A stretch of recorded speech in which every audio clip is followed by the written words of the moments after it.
What is meant by spiritual pride, reasons for that. ఒకసారి ఆత్మీయంగా మారిన తర్వాత చాలామంది గర్వంలోనికి, ఆత్మీయ గర్వంలోనికి వెళ్ళిపోతారు. దానికి కారణాలు ఏంటో ఒక 2 minutes వారు ఆన్సర్ చేయాలని తెలియజేస్తాను. నేను స్పిరిచువల్ ప్రైడ్ అనేది ఆత్మీయ గర్వము అనే విషయము. చాలామందికి ఆత్మీయ గర్వం ఉంటుంది. అనగా కొంతమందికి నేను ఒక మంచి స్పీకర్నని గర్వం ఉంటుంది, మరి కొంతమందికి నేను బాగా పాడగలను, మరి కొంతమంది బాగా ఆరాధించగలను, మరి కొంతమంది నేను చాలా నీతిమంతుడను అనేటువంటి గర్వం. ఇలాగా దేవునిలోకి వచ్చిన తర్వాత ఈ వరాలను బట్టి చాలామంది అంటే చాలా గర్విస్తారు. మరి కొంతమంది దెయ్యాలు వెళ్ళగొట్టగలం, హీలింగ్ చేయగలం, ప్రాఫెసీ చెప్పగలం అనే విషయాలు చాలా కూడా వారు మాట్లాడుతూ ఉంటారు. అయితే నేను చెప్పేది ఏంటంటే ఆత్మ వరాల కన్నా ఆత్మ ఫలము మిన్న. చాలామంది ఆత్మ వరాల కోసం ఫాస్టింగ్ ఉండి ప్రేయర్ చేస్తారు, కానీ ఆత్మ ఫలము లేదా కొంతమంది ఫలాలు అంటారు, దానికోసం ఫాస్టింగ్ ఉండి ప్రేయర్ చేసేవాళ్ళు చాలా తక్కువ. చాలామందికి వరాలు ఉన్నాయి కానీ ఫలము లేదు. దేవుడు వరాలు ఇచ్చేది ఎందుకో తెలుసా? ఫలం కోసమే. ఫలం లేని వరము వ్యర్థము, దేవునికి అవసరము కాదు. చాలామంది దాన్నే మిస్ అవుతూ ఉన్నారు.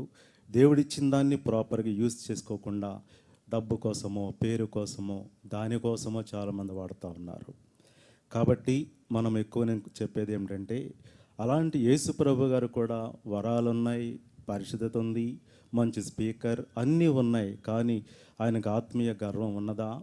లేదు కదా. కాబట్టి మనము కూడా ఆయన వలె ఉండాలి.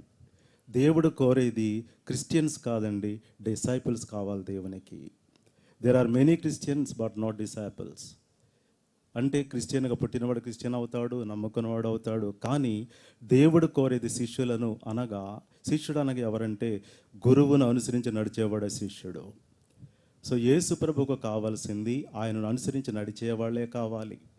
వాళ్ళే క్రైస్తవులు, వాళ్ళే దేవునికి ఇష్టము, వారే దేవుని యొక్క స్వకీయ సంపాద్యము. కాబట్టి మనమందరము కూడా నేను అనేది ఏమిటంటే ఆత్మ ఫలం కోసం చూడాలి. ఒక రకంగా సాతాను యొక్క లక్షణము ఏం చెప్పండి? ప్రైడ్, గర్వమే కదా సాతాను లక్షణము. దానికి వేరే పాపాలు ఏం చేయగలడు? వాడు శరీరం లేదు కదా మనలాగా. కాబట్టి గర్వం ఉంది, దానివల్లనే వాడు నాశనమయ్యాడు. కాబట్టి ఇక్కడ నేను చెప్తున్న మాట ఏంటంటే ఆత్మ వరాలు ఉన్నంత మాత్రం గర్వించకండి. నాశనకు ముందు గర్వము నడచును.